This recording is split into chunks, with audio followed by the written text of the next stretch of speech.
Rekli su mi da ne treba da govorim o feminizmu, jer kada govorim o toj temi, čini se kao da sam tog jutra ustala na levu ili desnu nogu i odlučila da o tome govorim, a da za to nisam kompetentna, nisam dovoljno načitana, nisam informisana i zašto bih se bavila temama koje se ne tiču moje uže struke i moga zanimanja.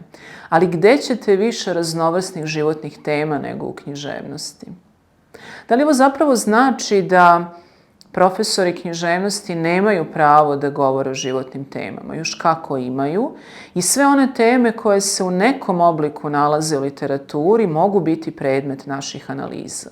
Kao što to biva i na časovima, mi smo tamo i psiholozi, i sociolozi, i filozofi, nekad matematičari, tako sam ja u ovim snimcima neko ko analizira čitav svet. Da li sam uvek dobra u tome i da li poznajem sve strukture svoje teme, sigurno da nije tako, ali kao što nećete pristupiti književnosti sveznajući, tako verovatno nećete ni ovim temama pristupiti onda kada ste sve o tome pročitali, jer nikada ne možete sve pročitati, ali vaše vam znanje ili zvanje dozvoljava da se bavite i onim što izlazi iz uzenih polja vaše struke.